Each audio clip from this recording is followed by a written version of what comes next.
The thing is, I don't know if there are options that we could also get locked out of by being bold. It's like, if you're too bold, would there be other things that you're prevented from doing? Whatever. I think I'm gonna pick bold options for now, just to be on the safe side. But maybe it'll turn out that nothing is the safe side. Maybe there is no safe side. We're gonna mention our hobbies. What if I should turn on skip after choices? That might be wise. There are an awful lot of choices, and it would save me the trouble of hitting skip every single time. Yeah, here, hold on. We've gone far enough in this. Oh, there is no skip after choices. Why did you guys delete all the options for this mod? Like, seriously. Like, why? I'm gonna lie to you, because I don't care about you.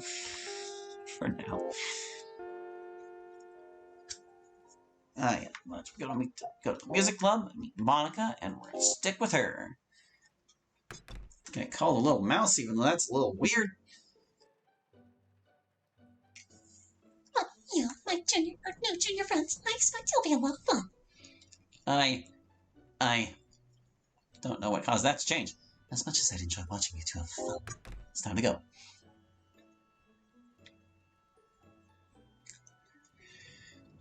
Alright, we're friends with Monica. Goose and I part ways. He offers a polite wave, and I reciprocate. Continuing until he disappears into a classroom further down the hall.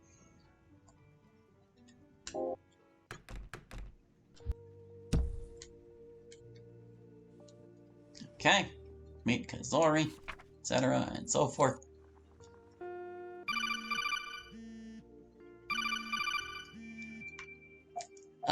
Yeah, we're still gonna tease her, though. Absolutely. Absolutely.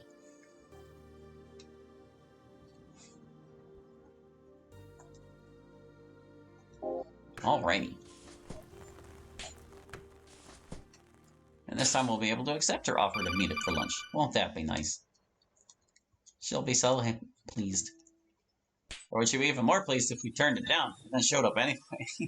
Well, I shouldn't get ahead of myself. I don't even know if I'll even get along with the other members of this literature club.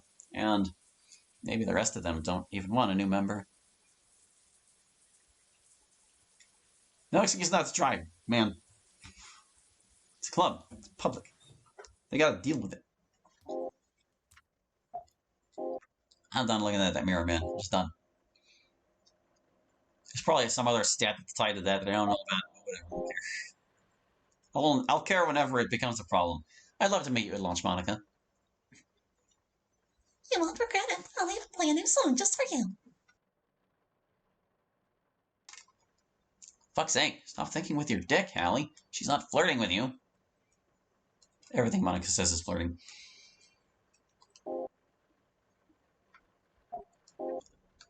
That's like one of my actual headcanons.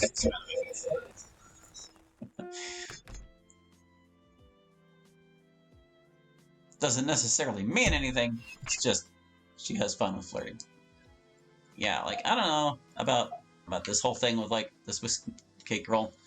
Like, if it's going to be significant enough that it either does or doesn't lock you out of additional scenes with Natsuki, I feel like it should at least happen no matter what you bake. Because, like, there are so many of these things here. And, like, yeah, some of these are non-options, you can't actually make them, but having it such that you need to be bold enough and also choose the right thing to bake, it's just a bit much, if you ask me. That would be cool with me, but that's over 2 hours of baking and prep time. If we'd started right at the beginning of class, we might have had time. But we didn't. Oh, that one takes too long. Make the butter cookies. And it's like, it's not like the teacher doesn't reprimand him on every option anyway, so it's like, they could have an excuse regardless. I never thought this was how today would start, baking cookies with the girl who told me to fuck off. But in here, she seems to be in her element. Perhaps her snapping at me back then simply stemmed from fear of unfamiliarity, a stranger approaching her in the cold rain. As opposed to here, where she's allowed to express herself and the fruits of her own labor. In fact, during the course of our baking, she didn't get pissed off once. She even seemed impressed with me on a couple occasions. Who am I kidding? First impressions last forever, and I blew mine. The only reason she hasn't throttled me yet is because we're in class.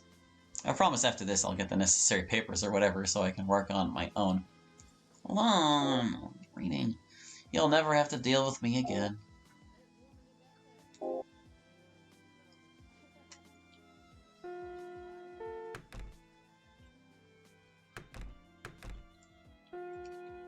Alright, how should I spend my lunch break? With Monica! Time to pay another visit to the music club. Monica's waiting for me. The halls are crowded, and the stirring throng of human activity echoes off of the walls and ceiling, a suffocating hotbox of noise illusion. At times, the density of the crowd is such that in order to advance, I must brush past or squeeze in between the bodies of other students. And I hate it. I absolutely hate it. I am a salmon swimming against the flow, and I don't know which of these people are bears or birds of prey, but I see the way they look at me, that predatory sneer. I thought that maybe that by getting close to Kusei and Monica I could stake a claim at an upper rung of the class hierarchy, which is fucked up, I know, but it's a moot point anyway. My moral failings aside, it's not that simple. In fact, the very act of doing so could have put a target on my back. I don't know, man, this could easily just be all in your head. But thankfully, the crowd thins the farther away I get from the cafeteria. I stop, take a deep breath, and continue onward. The only sounds now are the clop of my uniform shoes against the tiled floors, which reverberates and echoes with every stride I take. However, as I turn a corner... Hey, Allie. Hello, who is this? We already saw this guy. Fun in economics. Housewife, whatever, you're a bully. Mean guy. It's curious, we never encountered that person, on the Yuri route. It's weird. There's the sound I was waiting for, although that appears to be an entirely different song than what she was playing on Monday. I was under the impression she had been working tirelessly on a single song, but if she practices this much on many different songs, that's some serious dedication. I wonder if she plans on going pro. Finally, I found myself at the door to the music club room.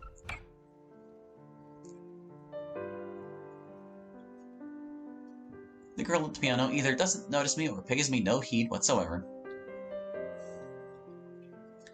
I stand at the doorway, still holding the door slightly ajar, half my body behind it so as to secure an expeditious retreat should the need present itself.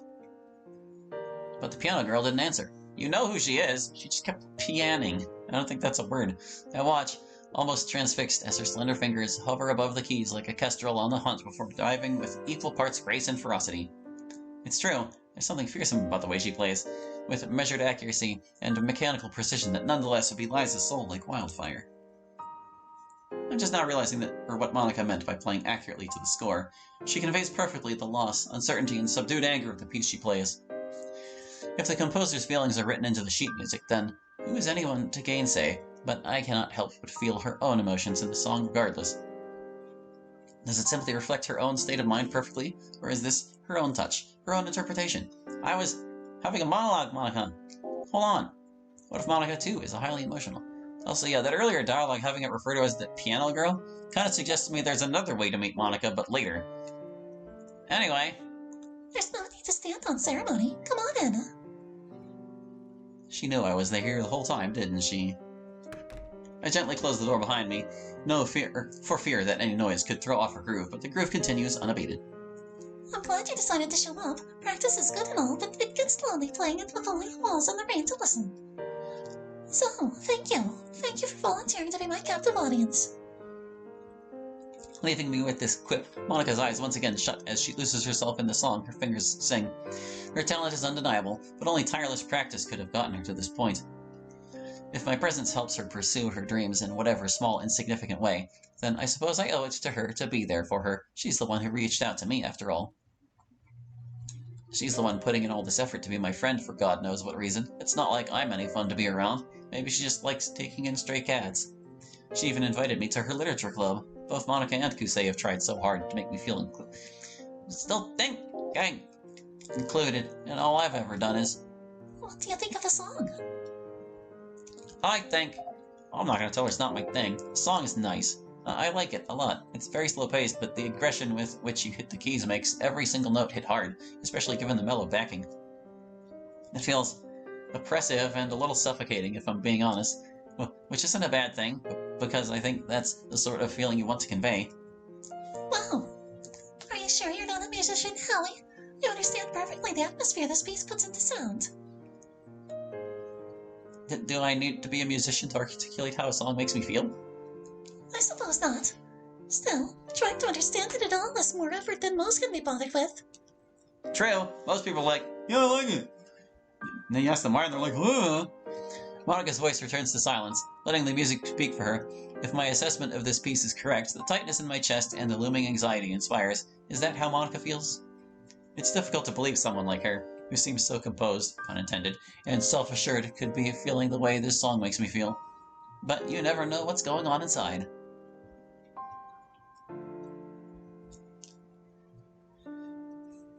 Hallie,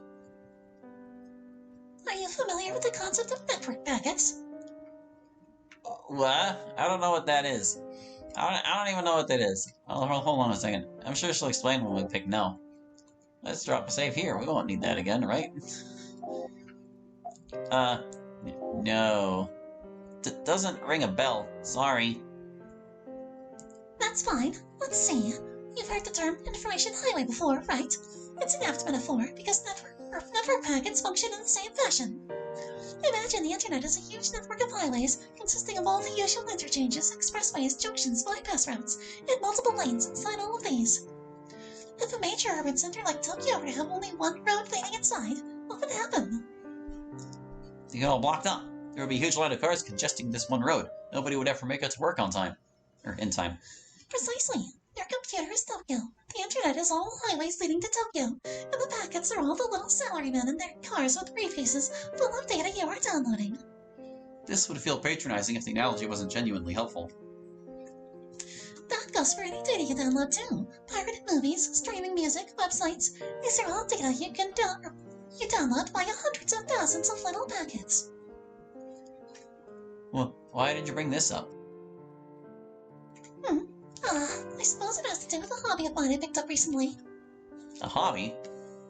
If what Kusei said is correct, Monica's quite fickle when it comes to hobbies. I know, it's not what you'd expect, right? The air-headed popular girl on the piano having an interest in computers. I don't think you're airheaded at all, Monica. I think it's wonderful that you have such a variety of interests. Really, it seems to me like you could do just about anything if you put your mind to it. Anything isn't quite accurate, I think. After all, what I want most is still out of reach. And what is that? Sorry, Hallie. I didn't mean for things to get so serious. Do you just have this effect on people, making them spill their hearts out when they hardly even know you? Sorry. I wasn't trying to get you to... Are you sure? You play the meek little mouse convincingly, but I know a fellow rumormonger when I see him. I'm not. Her disarming smile makes it impossible to determine how serious she's being, so my body resorts to the usual response of averting my face and letting redness creep up it. You are too much fun to tease, Hallie.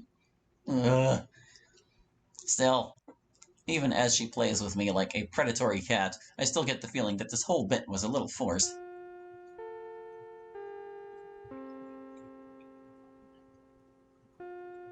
Well, that ends our little lunchtime rendezvous. Do this again sometime. Yeah, sure. You know where to find me every lunch period, unless you'd prefer to meet after school. Though my face reddens further, I'd be lying if I said I didn't consider it. I would never think to. No need to get so wound up about it. Is she disappointed? No, I'm just imagining things. Alright, well, hold on a second. We have now gained a cursory level of knowledge about this topic. It's how data is transferred on the internet, right? It's all split up into bite-sized packets that are then sent from one computer to another. Right. Any data being transferred from one computer to another, whether it's a PDF file, streaming music, or the relative position and status of two players in an online game. It's all stored in packets. Being that they're so small, a single packet is unlikely to have any data that is readable to the human eye, especially if it's not text. But once the packets in their entirety reach the receiving computer, they will coalesce into a usable file, or a website, or the coordinates of the enemy, or what have you. Why did you bring this up? Is it gonna be any different? Probably not. Yeah, no. We now have... No, don't, stop it. Stop. We now have more than a cursory level of knowledge about this subject. It's how data between two or more computers is transferred over a network. Files are split up into 1,000, 1,500 byte chunks or as per the standards of 50 or so years ago. The reason it works like that is because the World Wide Web consists of innumerable different cables, radio waves, broadband connections, etc. Data needs to be flexibly routed and rerouted along all those different lines in order to ensure everyone accessing a site or file at the same time can be serviced concurrently. Packets also have headers which supply information about the incoming data to the device receiving, such as the protocol, most likely TCP or UDP. TCP stands for Transmission Control Protocol. Man, we're prattling like Yuri all of a sudden. It is what's most often used for stuff like downloading files, emails, and text, or browsing the internet. That's because TCP packets never get dropped if you send data via TCP. That data is going to arrive at its destination in totality. Consequently, TCP is slower than UDP. UDP stands for User Datagram Protocol and is used for stuff like streaming and online gaming. It's much faster than TCP, but it doesn't verify whether its packets are being successfully received. She asked you a yes or no question. What this effectively means is that while UDP is less reliable, you might have heard the term packet loss or dropped packets before. It's ultimately faster and less taxing on bandwidth. There's also the flag stored in the TCP header, which in the infant days of the internet could be... Slow down. Indeed, slow down. Which in the infant days of the internet could be abused in a primitive form of the DDoS called a Christmas tree attack. It worked by... My God, Hallie, slow down. A simple yes would have sufficed. Sorry. I said too much. Don't worry about it. Monica smiles at me reassuringly, though that does nothing to suppress the redness on my face. I look away in a vain attempt to hide it. Why'd you bring this up? Monica and I walk down the halls to our respective classes, an occasional glance is thrown in our direction, no doubt in disbelief that the class star is being seen with someone like me. I keep my eyes glued to the floor, hugging my waist as if to guard me from any impending assault. There's no way Monica could be okay with this. Doesn't she have her own reputation to think of? Before long, our paths separate as she heads to the upperclassmen wings. Monica flashes me one more warm smile before she disappears down the halls. If she really wants to spend time with someone like me, I guess I should just stop thinking so much about it.